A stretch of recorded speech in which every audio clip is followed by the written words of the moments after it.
నమస్తే. Welcome to Andhraprabha. నేను లక్ష్మి.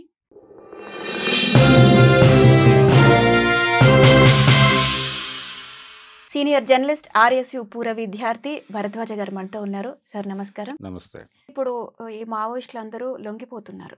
లొంగిపోవటాన్ని మీరొక అంశంగా భావిస్తున్నారు. అందరం కూడా ఒక అంశంగా తీసుకుంటున్నారా?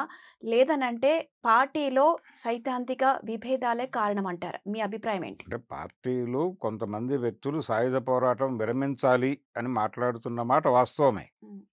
వేణుగోపాల్ లాంటి వాళ్ళు మాట్లాడుతున్నారు. ఇప్పుడు ఈయన వాసుదేవరావు గారు కూడా తక్కువ వ్యక్తి ఏం కాదాయన. ఆయన కంట్రిబ్యూషన్ టువర్డ్స్ మూవ్‌మెంట్ చాలా ఉంది. అయినప్పటికీ ఆయన ప్రిపేర్డ్‌నెస్ అయిపోయింది. అక్కడి వరకు వచ్చాడాయన. అక్కడి వరకు ప్రయాణించగలిగాడు. అయిపోయింది. అయిపోయిన తర్వాత ఆయనకొక క్రైసిస్ సైకలాజికల్‌గాను అలాగే పొలిటికల్‌గా కూడా క్రైసిస్‌లో ఉండుంటాడాయన. చాలా సందర్భాల్లో చాలామంది వ్యక్తులు క్రైసిస్‌లోకి వెడతారు. వాళ్ళకొక లిఫ్ట్ దొరకాలక్కడ. ఒక లిఫ్ట్ దొరికి వాళ్ళతో మాట్లాడి వాళ్ళని సరైన దిశగా నడిపించేటువంటి ఒక స్నేహితుడు దొరికితే ఆయన అలా అయ్యుండేవాడు కాదేమో. ఆయనున్నటువంటి క్రైసిస్‌లో ఆయన ఒంటరైపోయి ఆయనని ఆయన వేణుగోపాల్ వాళ్ళిద్దరూ ఒకే లైన్‌లో మాట్లాడుకోవటం వలన నెమ్మదిగా ఇద్దరూ డీవియేట్ అయ్యి అటు డ్రైవ్ అయిపోయారు. దీనిలో అంటే వ్యక్తుల నిర్ణయమే అది. ఇది ఇక్కడ ప్రభుత్వం వాళ్ళతో మాట్లాడిస్తోంది అని కూడా చాలామంది మాట్లాడుతున్నారు కానీ, ప్రాథమికంగా వాళ్ళ బుర్రల్లో వచ్చినటువంటి ఆలోచనలు. ఆ ఆలోచనల నుంచి వాళ్ళు డీవియేట్ అయ్యారు. పార్టీ లైన్ నుంచి డీవియేట్ అయ్యి, అటు కదిలి వెళ్ళిపోయారు. వెళ్ళిపోయే వరకు వాళ్ళ వ్యక్తిగతమే.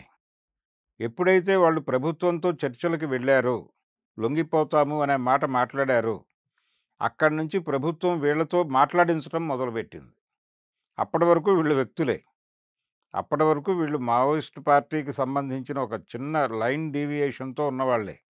ఆ సిద్ధాంతం పట్ల గౌరవం ఉన్నవాళ్ళే. అయితే ఆ సిద్ధాంతం ఆచరణకు సంబంధించిన విభేదాలతో మాత్రమే ఉన్నారు అప్పటిదాకా. ఎప్పుడైతే వీళ్ళు ప్రభుత్వం కంట్రోల్‌లోకి వెళ్లారో ప్రభుత్వం మాట్లాడించడం మొదలుపెట్టింది వీళ్ళతో. ఆ మాటల సందర్భంగానే వేణుగోపాల్ రాసిన ఉత్తరాల్లో భారతదేశంలో మావోయిజం ఫెయిల్ అయిపోయింది.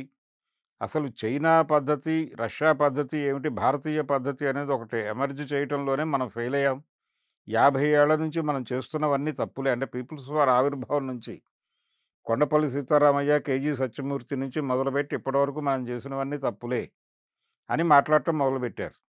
నిజానికి ఈ సాయుధ పోరాట తాత్కాలిక విరమణ అనే మాట కూడా కొండపల్లి సీతారామయ్య గారి దగ్గర నుంచి కాపీ కొట్టి పెట్టారిక్కడ. ఆయన 77లో ఆ మాట అన్నాడు. 77లో ఆయన ఆ మాట అన్నప్పుడు సాయుధ పోరాటాలు లేవు, సాయుధ దళాలు లేవు, పార్టీ దగ్గర ఆయుధాలు లేవు. ఆ టైంలో ఆయన ఒక బ్రీతింగ్ స్పేస్ కోసం అంటే జనతా ప్రభుత్వం కేంద్రంలో అధికారంలోకొచ్చింది. రాష్ట్రంలో ఒక బ్రీతింగ్ స్పేస్ కోసం ఆ మాట అన్నాడాయన. అని వెంటనే దానికి కంటిన్యూషన్‌గా ఇంకొక మాట కూడా చెప్పాడాయన. ఒక ఒక డాక్యుమెంట్ రాసాడు. ఆ డాక్యుమెంట్‌లో చారు మజుందార్ చేసినటువంటి కొన్ని తప్పుల్ని ప్రస్తావిస్తూ వాటిని తప్పులు అని అనుకోవాల్సుంటుంది. ప్రజా సంఘాలు ఉండకూడదు అన్నాడాయన. ప్రజా సంఘాలుంటే ఉద్యమం ఆర్థిక పోరాటాలకు పరిమితం అయిపోతుంది. విప్లవం వైపు వెళ్ళదు అని ఆయన అన్నాడు కానీ, ప్రజా సంఘాలు లేకుండా ప్రజలను కాంటాక్ట్ చేయడం కష్టం కాబట్టి ప్రజా సంఘాలు పెట్టాల్సుంది మనం. ఆ తప్పు ఆయన దగ్గర జరిగింది. దాన్ని నేను కరెక్ట్ చేస్తున్నాను అని ప్రజా సంఘాలు రాడికల్ విద్యార్థి సంఘం, రాడికల్ యువజన సంఘం, రైతు కూలీ సంఘం ఇవన్నీ ఆర్గనైజ్ చేసుకుంటూ తిరిగి ప్రజల్లోకి వెళ్ళాడాయన. అలా ప్రజల్లోకి వెళ్ళటానికి ఆ పిలుపుని వినియోగించుకున్నాడు. నిరాయుధంగా గ్రామాలకు వెళ్ళిన విద్యార్థుల్ని పోలీసులు చంపేస్తున్న టైంలో మళ్ళీ అదే సీతారామయ్య గారు గెరిల్లా పర్స్పెక్టివ్ అని ఒక డాక్యుమెంట్ రాసి, మేము తిరిగి సాయుధం అవుతున్నాం అని చెప్పి అడవుల్లోకి వెళ్ళటం జరిగింది. కాబట్టి నిరాయుధంగా పనిచేసిన వాళ్ళని ఆయుధం పట్టుకునే పరిస్థితి కల్పించింది ఈ ప్రభుత్వాలే. మళ్ళీ ఈ ప్రభుత్వాలను నమ్మి నిరాయుధం కమ్మని మాట్లాడటం అనేది డొల్లతనం గదా! అందుకని పార్టీ ఉంటుంది. పార్టీ సాయుధంగానే ఉంటుంది. అసలు సాయుధ పోరాటం అనేది కార్ల్ మార్క్స్ థియరీలోనే ఉంది. ఎందుకంటే హింస విప్లవానికి మంత్రసానిత్వం వహిస్తుంది. అవతలవాడు హింస చేస్తున్నాడు. ప్రభుత్వం నిరాయుధంగా లేదు గదా! వాళ్ళు ఆయుధాలు పట్టుకుని హింస చేస్తూనే ఉన్నారు గదా! కేశవరావు గారిని కాల్చి చంపారుగా నిరాయుధుడిని. మన కళ్ళ ముందే వాళ్ళు హత్యలు చేస్తుంటే, దాన్ని పూచిక పుల్లలతో ఎలా ప్రతిఘటిస్తాం మనం? కాబట్టి వాళ్ళని ప్రతిఘటించాలంటే మనం సాయుధంగానే ఉండాలి. ఈ రోజున వాళ్ళని ఎదిరించేటువంటి ఆయుధం లేకపోవచ్చు గానీ, రేపు సమకూర్చుకోమని గ్యారంటీ లేదు. రేపు సమకూర్చుకోగలిగి వాళ్ళని సాయుధంగా వ్యతిరేకించే పరిస్థితొచ్చే వరకు ప్రజాక్షేత్రంలో పని చేయాల్సుంటుంది. ఆ పని చేస్తుంది పార్టీ అని నేను నమ్ముతున్నాను. ఇప్పుడు మావోయిస్ట్ పార్టీలోకి ఎళ్ళాలంటే ప్రజల కోసం ప్రాణాలను అర్పించాలనే వెళ్తూ ఉంటారు. సో, వెళ్ళినప్పుడు ప్రాణభయంతో మళ్ళీ ఎందుకు వచ్చి లొంగిపోవడం? అదే నేను చెప్పింది ఇందాక ప్రిపేర్డ్‌నెస్‌కి సంబంధించిన సమస్య ఉంటుంది అని. ప్రతి వాళ్ళకి ఒక మేరకు ఉంటుందది. వెళ్ళిన తర్వాత ఆ ప్రిపేర్డ్‌నెస్ కొరవడటము, అలాగే పొలిటికల్ క్రైసిస్ ఒకటొస్తుంది. అంటే మనం చేస్తున్నది కరెక్టేనా అనే అభిప్రాయంతో ఉంటారు. నెమలూరి భాస్కర్‌రావు గారు సరెండర్ అయిన తర్వాత ఆయన 'ఆంధ్రభూమి' పత్రికకి ఒక ఇంటర్వ్యూ ఇచ్చాడు. ఆ ఇంటర్వ్యూలో ఒక అద్భుతమైన మాట అన్నాడు ఆయన. నేను బయటకొచ్చేద్దాం అనుకున్న టైంలో పులి అంజన్న చనిపోకుండా ఉండుంటే, ఆయనతో మాట్లాడుంటే నేను బయటకొచ్చే పరిస్థితి ఉండుండేది కాదు అన్నాడు. అంటే ఎక్కడో సైకలాజికల్ వాక్యూమ్ ఫీల్ అయ్యాడాయన. ఆ ఫీలింగ్ నుంచి ఆయన డ్రైవ్ అయిపోయి బయటకొచ్చేసాడు. బయటకొచ్చిన తర్వాత పశ్చాత్తాపపడ్డాడు. ఆయన ఒక పత్రికలో కవిత రాశాడు. పారేసుకున్న గతం అది పాదరసం లాంటిది. అది మెరవక మానదు. కానీ పట్టుకుంటే దొరకదు అని రాశాడాయన. 'రచన' అనే పత్రికలో రాశాడు. అంటే అది పట్టుకుందామంటే ఇప్పుడు దొరకదు.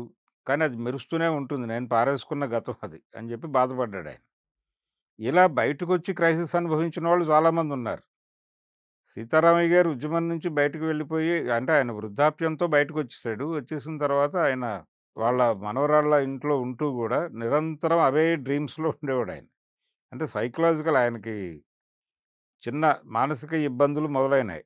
మొదలైన తర్వాత ఆయన ఆరోగ్యం దెబ్బతిని వృద్ధాప్యంలో ఏదో ఎర్ర సైన్యం వెల్లువస్తోంది. నేను దాంతో వెళ్ళాల్సుంది అని అరుగుల మీద కూర్చునేవాడాయన. ఆ మూడ్‌లోను, ఆ ప్రిపేర్డ్‌నెస్‌లోను ఉంటారు. అంటే నేనంటుంది ఇప్పుడు 'కగార్' ఆపరేషన్‌కి భయపడి ఎందుకు బయటికి రావడం అంటున్నాను. ఎలాగో ఆదివాసీల కోసం ప్రాణాలను అర్పించాలనే పార్టీలో జాయిన్ అయ్యి ఉంటారు. అవును. మరి ఆ సిద్ధాంతాన్ని వదిలిపెట్టి ఇప్పుడెందుకు భయపడి రావడం బయటికని?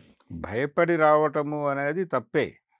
అది కరెక్ట్ అని నేను అంటలేదు హ్మ్. గానీ, ప్రతి మనిషికి ఒక ప్రిపేర్డ్‌నెస్ ఒక స్థాయి వరకు ఉంటుంది. దాన్ని ఇది లిమిటేషన్ అని చెప్పడం పార్టీ ప్రోగ్రామ్ కాదు. రైలు దిగేవాళ్ళు ఉంటారు, ఎక్కేవాళ్ళు ఉంటారు. కొత్త ప్రాంతాలకు విస్తరించాల్సిన అవసరం ఉంది. పార్టీని తిరిగి నిర్మించుకోవాల్సిన అవసరం ఉంది. ఆ నిర్మాణ కార్యక్రమంలోకి పార్టీ రావాల. పార్టీ అంటే ఆదివాసీలది కాదు. ఇప్పుడు మావోయిస్ట్ పార్టీ అంటే అదేదో అడవులకు సంబంధించిన వ్యవహారంగా మాట్లాడుకుంటున్నారు ఇక్కడ కుర్రాళ్ళు. అది కాదు. జీవితంలో ప్రతి సమస్యకి వాళ్ళు పరిష్కారం చెప్పగలరు. కాబట్టి ఆ ప్రాంతాలకు విస్తరించటం అనే కార్యక్రమం చేయాలిప్పుడు వాళ్ళు. చేసి మళ్ళీ ఒక పబ్లిక్ అంటే ఒక ప్రజా పునాదిని నిర్మించుకొని ఇంకొక వెల్లువ క్రియేట్ చేయాల్సిన అవసరం ఉంది. ఒక ఏరియాలో దెబ్బతిన్నప్పుడు ఇంకో ఏరియాకి విస్తరించాలి తప్ప ఆయుధాలు అప్పజెప్పి లొంగిపోనక్కర్లేదు. నీ సిద్ధాంతం అంటే కార్ల్ మార్క్స్ చెప్పిన ప్రకారమే సాయుధ పోరాటం అనేది ప్రకృతి ధర్మం అని చెప్పాడాయన. నిరాయుధం సాయుధ పోరాట విరమణ ఎప్పుడు సాధ్యమవుతుందంటే ప్రభుత్వం ఆయుధాలు పడేసిన రోజున. పోలీసులు, సైన్యం ఆయుధం పట్టుకుని ఉండగా సామాన్య ప్రజలు ఆయుధం పట్టుకోకూడదు అని కోరే హక్కు ఎవరికీ లేదు. పెట్టుబడిదారుల చేతుల్లో ఆయుధాలున్నాయి ఇప్పుడు. ఇప్పుడు ఎమ్మెల్యేలున్నారు. నేను ఛాలెంజ్ చేసి చెప్తున్నా. ప్రతి ఎమ్మెల్యే దగ్గర ఉన్నటువంటి ఆయన ప్రత్యేక రక్షణ దళాలుంటాయి. ఆయనకి ప్రజల నుంచి థ్రెట్‌లేమన్నా ఉంటే కాపాడటం కోసం ఆయన పెట్టుకున్నటువంటి వాళ్ళ దగ్గర ఆయుధాలున్నాయా లేదా? నిరాయుధంగా ఎవరున్నారు ఈ దేశంలో? నిరాయుధంగా ఎవరూ లేరు. అందరూ సాయుధులై ఉన్నారు. ప్రపంచమంతా అంటే దోపిడీ శక్తులన్నీ సాయుధంగా ఉన్నప్పుడు వీళ్ళొక్కళ్ళనే ఆయుధం వదలమనే హక్కు ఎవరికుంది? అంచేత ఆయుధం పట్టుకునే ఉండాలి. ప్రిపేర్డ్‌నెస్ లేని వాళ్ళు వెళ్ళిపోతారు. దాన్ని యాక్సెప్ట్ చేయటమే. కొత్త శక్తులొస్తాయి. కొత్త వాళ్ళొచ్చి ఈ ఆయుధం అందుకుంటారు. నిన్న వదిలిన పోరాటం నేడు అందుకొనక తప్పదు అన్నాడు శ్రీశ్రీ గారు. కాబట్టి పోరాటం వదలటము ఉంటుంది, అందుకోవటం ఉంటుంది. అది ప్రకృతి ధర్మం. దాన్ని కాదని అనలేం. అలాగే ఆయుధం వదిలేసిన వాడు పిరికివాడు అని బ్రాండ్ వేయటం కూడా కరెక్ట్ కాదు. వాళ్ళు తిరిగి పని చేయొచ్చు. సరెండర్ అయిన వాళ్ళు పనిచేసిన సందర్భాలు చాలా ఉన్నాయి పార్టీలు. ఇప్పుడు నిన్న సరెండర్ అయినటువంటి బండి ప్రకాష్ కూడా చరిత్ర ఉంది. ఆయన గతంలో ఓసారి బయటకొచ్చేసి తిరిగి ప్రజల్లో జీవిస్తూ ఈ పరిస్థితులు బాలేదు మనం లోపలికెళ్ళిపోవడమే బెటర్ అని మళ్ళీ వెళ్ళిన వాడే. ఇప్పుడు వృద్ధాప్యంతో బయటకొచ్చాడు గానీ, ఆయన గతంలో 90 దశకంలో ఓసారి లొంగిపోయి, ప్రజా జీవితంలో ఉండలేని పరిస్థితులు ఉండి మళ్ళీ లోపలికెళ్ళి ఇప్పుడు బయటకొచ్చినవాడు. కాబట్టి ఇలా లోపలికెళ్ళి బయటకొస్తున్న వాళ్ళు చాలామందున్నారు. ఈ లొంగుబాట్లనేవి అంత సీరియస్ వ్యవహారం ఏం కాదు. పార్టీ నష్టపోదు. తిరిగి నిర్మాణం జరుపుకుంటుంది. అయితే ఇక్కడ 'కగార్' ఆపరేషన్ గురించి చూస్తే మార్చ్ 31 లాస్ట్ అంటున్నారు. మరి మార్చ్ 31 తర్వాత పార్టీ ఉంటుందంటారా? భవిష్యత్తు ఉంటుందా అసలు పార్టీకి? పార్టీ ఉంటుందా అసలు? డెఫినెట్‌గా ఉంటుంది. పార్టీకి హ్మ్. భవిష్యత్తు ఉంటుంది. ఇలాగే వెంగళరావు గారు అనుకున్నాడు గతంలో. హ్మ్.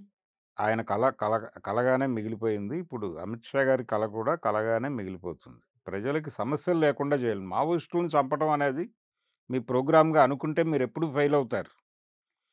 మావోయిస్టులని కాదు చంపాల్సింది. మావోయిజం వైపు అట్రాక్ట్ అవుతున్నటువంటి జనాలకి ఆ సమస్యలు లేకుండా చేయగలిగితే అప్పుడు పరిష్కారం అయినట్టు. అందుకని మావోయిజం అనేది శాంతి భద్రతల సమస్య కాదు.